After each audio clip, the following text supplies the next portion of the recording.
A luta entre dois xamãs de classe especial que terminou de um jeito realmente surpreendente. Hoje eu vou falar como que essa luta aconteceu, absolutamente tudo sobre ela, e vai ser logo depois da vinheta.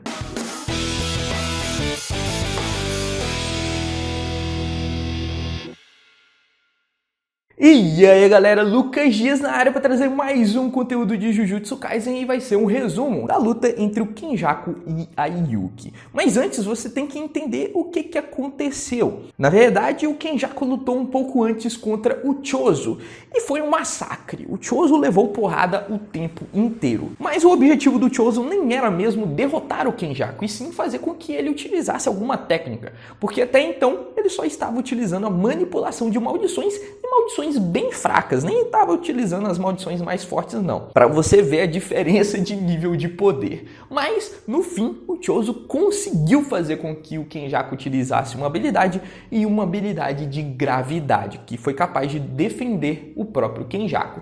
Foi aí que a Yuki apareceu e o Chozo saiu de cena, começando assim a batalha entre os dois.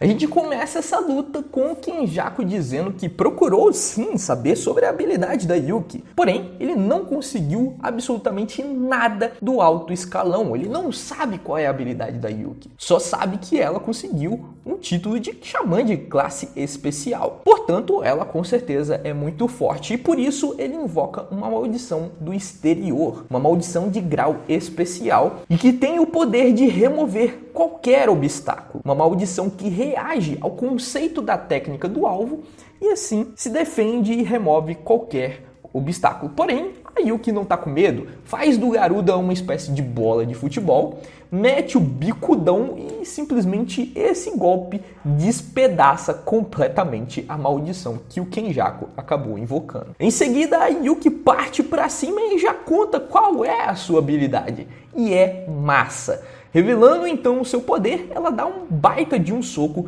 que quebra os dois braços do Kenjaku e o arremessa para bem longe, quebrando até mesmo a barreira em que eles estavam. O Kenjaku realmente ficou bem ferido depois desse golpe. E aqui a gente começa a entender um pouco mais sobre a sua habilidade. É uma habilidade que quebra os conceitos físicos, porque ela consegue ganhar muita massa sem ter nenhum ônus disso, ou seja, sem ficar mais densa, ficar mais pesada. Então ela consegue se mover livremente e tanto ela quanto o Garuda conseguem ficar mais pesados. E essa técnica se chama Bombaier. Agora, a explicação que o Kenjaku achou para a sua maldição de classe especial ser destruída tão rapidamente é por justamente quebrar os conceitos físicos.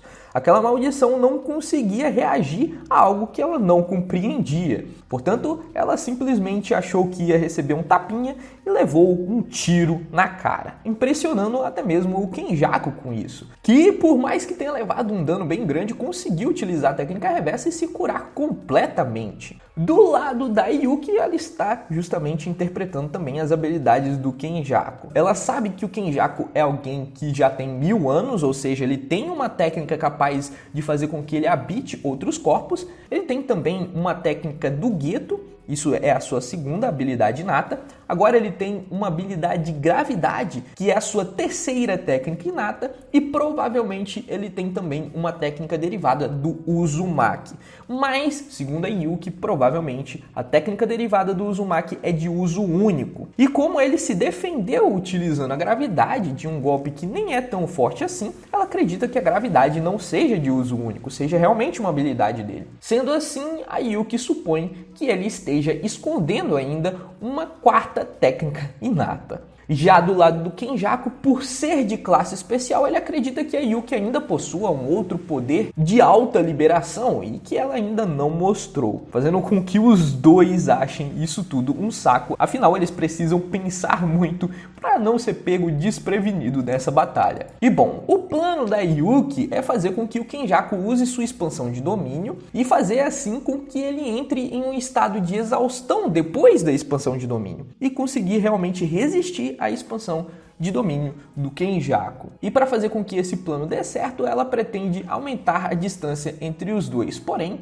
o Kenjaku acaba fazendo algo que ela não esperava e já utiliza logo sua expansão de domínio, porque ele acredita que se ela ainda não utilizou sua expansão de domínio é porque ela não tem confiança de que ganharia dele em um embate de expansões. Sendo assim, o Kenjaku já invoca o invólucro do Reino Ventral, fazendo com que o Tengen entre em ação nesse momento. E bom, a gente parte agora para um flashback para entender realmente o plano deles. E o plano é fazer com que o Kenjaku se sinta confortável naquele local, ache que pode lidar com as barreiras do Tengen, já que o Kenjaku é um dos melhores usuários de barreira de todos, e deixando o Kenjaku confortável desse jeito, fazer com que ele acabe utilizando sua expansão de domínio. Dessa forma, o Tengen iria fazer com que sua própria barreira pressionassem o domínio do Kenjaku e quebrassem esse domínio. Segundo o próprio Tengen, esse processo levaria 10 segundos. E aí, quando ele estiver exausto, é só a Yuki utilizar o Garuda e derrotá-lo facilmente. Porém, ela não poderia utilizar sua expansão de domínio antes dele, porque isso faria com que sua barreira estivesse do lado de fora e o Kenjaku estivesse do lado de dentro. Sendo assim, o Tengen não conseguiria quebrar as barreiras do próprio Kenjaku e por isso ela tem que confiar no Kenjaku para que o Tengen quebre a barreira do seu oponente, sendo esse o plano desses dois. Mas a gente teve aqui um erro de cálculo, porque o domínio do Kenjaku não possui barreira externa. É um domínio muito parecido com o do Sukuna, o que dificulta o feito do próprio Tengen e faz com que ele acabe demorando um pouco mais para desfazer esse domínio. Sem muita opção, a Yuki utiliza uma expansão de domínio simples, um novo estilo da sombra. Mas ainda assim, o domínio simples não é forte o suficiente. Ele é estilhaçado graças à incrível força da expansão de domínio do próprio Kenjaku. Sendo assim suscetível ao golpe garantido, e vem uma onda de gravidade que esmaga a Yuki e quebra o chão em que eles estão. Ou seja, o Tengen não foi capaz de desfazer a expansão de domínio do Kenjaku a tempo. Mas ele ao menos conseguiu desfazer depois de um único golpe. Ele desfez a sua própria barreira onde todos eles estavam, e isso acabou fazendo com que o domínio do próprio Kenjaku fosse desfeito, mas a Yuki realmente levou um dano muito grave. Enfim, o Kenjaku já está crente que ganhou essa luta e que já terminou tudo. E por isso ele fala até mesmo uma frase bem interessante, cheia de mistério. Segundo Kenjaku, se eles tivessem pelo menos usado o domínio contra ele mesmo, o resultado poderia ser um pouco diferente, ou ao menos não tão deprimente. E a culpa disso tudo é dela confiar naquela coisa, se referindo ao próprio Tengen, e dizendo que ele manteve um segredo muito importante deles, e é algo relacionado à migração, à extinção, ou o jogo do abate. Mas antes dele revelar esse mistério, ele observa que o Garuda não sumiu, e logo em seguida a Yuki se levanta. O Garuda então começa a atacar, e o Kenjaku acredita que ela utilizará o Garuda para conseguir ganhar um tempo e conseguir se curar. Mas não é isso que a Yuki faz. Ela mesmo toda machucada parte para cima do Kenjaku, desferindo vários chutes que com certeza pegam o Kenjaku desprevenido e dá um certo trabalho para ele. Em certo momento o Garuda até mesmo consegue prender o Kenjaku, mas a Yuki está em seu limite, fazendo com que o Kenjaku acredite que acabou essa luta, porém é aí que aparece o Chozo, bem nas costas do Kenjaku. E tudo isso também fazia parte dos planos desses dois. O plano na realidade era fazer com que o Kenjaku achasse que ele já tinha derrotado o Chozo e fazer com que ele surgisse na hora H, pegando o próprio Kenjaku desprevenido. Eles utilizaram essa estratégia com base no próprio Satoru Gojo, quando ele derrotou o jogo e foi pego desprevenido pela Hanami. A ideia aqui é a mesma, usar a exaustão do Kenjaku para pegá-lo desprevenido. E bom, para dificultar mais ainda a vida do Kenjaku, o Garuda aumenta o seu peso, fazendo com que o Kenjaku não possa sair do lugar direito. E com a palma de sua mão direcionada bem para a cara do Kenjaku,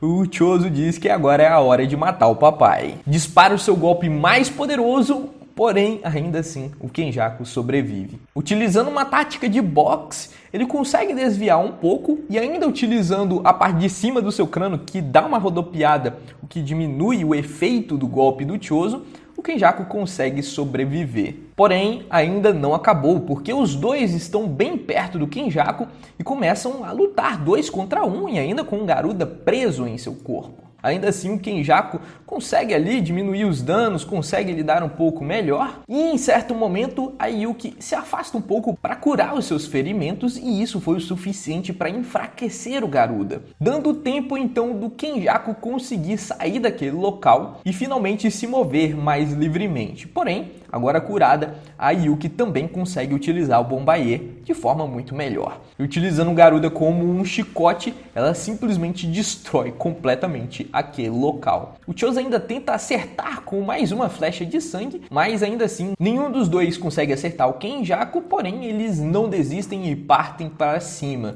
E é nesse momento que a sua técnica volta. Ele simplesmente se recuperou da exaustão, utilizando assim a gravidade, defendendo dos 2 golpes, tanto da Yuki quanto do Chozo, que fizeram com que ambos acabassem estatelados no chão. O Garuda ainda tenta mais um ataque, mas de novo é pego pela grande gravidade do golpe do Kenjaku. Porém, ainda assim, isso dá a Yuki a chance de entender um pouco melhor a habilidade do Kenjaku. Ele entendeu que a técnica de gravidade tem uma duração de 6 segundos e também um alcance de 2 a 3 metros. E que depois de ser usada ainda tem um delay, não pode ser usada novamente. É a oportunidade da Yuki nesse momento atacar o Kenjaku. Então ela pega de novo o Garuda, usa como chicote, tenta acertar o Kenjaku que invoca uma maldição, que instantaneamente é despedaçada, não serve nem para ganhar tempo direito, e dá a oportunidade da Yuki se aproximar do Kenjaku, desferindo vários golpes para cima dele. Porém, utilizando sua grande habilidade de luta, ele consegue desviar um dos golpes da Yuki e ainda fazer um mini Uzumaki, que dispara bem a queima-roupa da Yuki, que até mesmo consegue se defender, mas ainda assim leva um dano muito grande, porém não consegue se defender de um segundo mini Uzumaki, que dessa vez é disparado na sua barriga, abrindo um baita de um buraco. O Chozo novamente tenta interferir, faz um disco de sangue, porém não vai dar tempo. O chão se abre até mesmo, o Tengen interferiu novamente na luta, porque ele sabe que não seria nada efetivo tudo isso, e ele teve a pretensão de salvar o Chozo ao menos. E com uma frase bonita da Yuki foi a despedida dos dois. Segundo a Yuki, nesse momento ele morre com uma maldição e agora vai viver como um humano. Isso tudo é referente a um papo que eles tiveram, onde o Chozo demonstrou ter se arrependido da escolha de viver como uma maldição e matar certos humanos. Que depois que ele viu o Itadori, ele viu que tomou certas decisões erradas e que ele se arrependia muito do que tinha feito. Mas enfim, voltando para a luta, o Kenjaku acerta sua gravidade e foi tão forte os 2 golpes que partiu a Yuki ao meio, fazendo com que o Kenjaku cresça mais uma vez, que essa luta acabou. Aparecendo logo em seguida o próprio Tengen, que é o objetivo de tudo isso. O Kenjaku até mesmo ri da aparência do Tengen, porque ele lembra um pouco o Sukuna, já que tem também 4 olhos, mas o que o Tengen está fazendo aqui é simplesmente uma distração, porque Yuki pega no pé do Kenjaku, e por mais que o Kenjaku não tenha muita fé nela, a Yuki ainda tem mais uma habilidade. Ela começa a gerar uma gravidade tão grande que afeta instantaneamente o Kenjaku. Segundo a Yuki, o Bombaiê consegue afetar a realidade até uma certa densidade. O Bombaiê consegue fazer com que ela não aumente o seu peso até um certo ponto. Saindo desse ponto, ela terá o seu peso aumentado, como qualquer outra coisa que aumenta a sua massa. E o Bombaiê não tem limite. Sendo assim, ele pode criar praticamente uma massa infinita. E é isso que ela faz. Ela cria um buraco negro. Gravidade, massa, tempo, tudo está envolvido nesse golpe que cria uma cratera gigante e destrói completamente o local em que eles estavam. Esse realmente é um golpe digno de uma xamã de classe especial. Porém, o Kenjaku consegue sair vivo e sem nenhum arranhão praticamente, somente com suas roupas rasgadas. E ele até mesmo admite que levou um susto com esse golpe. O Tengen, que está lá, pergunta como é que ele sobreviveu a isso. Foi técnica reversa? E o Kenjaku explica que, na verdade, a sua técnica de gravidade estava sendo utilizada como uma técnica reversa que invertia o efeito dessa habilidade. Na verdade, a habilidade da Kaori é um sistema antigravitacional. E utilizando o corpo dele como uma espécie de domínio, ele acabou ativando essa técnica mais rapidamente e ainda assim liberando qualquer restrição que ele tinha de energia amaldiçoada, fazendo com que essa técnica anulasse completamente a gravidade gerada pela própria Yuki. Foi algo improvisado, mas que deu certo. Essa habilidade teria destruído o mundo inteiro e só não destruiu o mundo inteiro pela própria força de vontade da Yuki e também pelas barreiras do Tengen. Mas ainda assim isso não foi capaz de derrotar o Kenjaku, que agora está livre para pegar o Tengen, que é o seu objetivo final. Terminando assim essa batalha com o Kenjaku de olho no corpo do Tengen e com mais uma revelação. O Tengen era um antigo amigo do Kenjaku, finalizando essa batalha dessa forma magnífica. E bom, galera, essa foi a batalha entre esses dois xamãs de classe especial, o Kenjaku e a Yuki. Espero que você tenha gostado e se você curtiu, esse vídeo dá um trabalhão. Você tem que se inscrever aqui e apertar no sininho de notificação para você não perder absolutamente nada que eu vou mostrar aqui nesse canal, beleza? É importante você apertar no sininho porque às vezes o YouTube não te notifica, ele simplesmente esquece. E o sininho previne isso. Show? Então, eu espero que tenha gostado. Se você não curtiu, deixa aqui os comentários. Ou se você curtiu também, deixa um agradecimento aqui embaixo. E eu vou ficando por aqui. Nós nos vemos no próximo conteúdo. Até mais.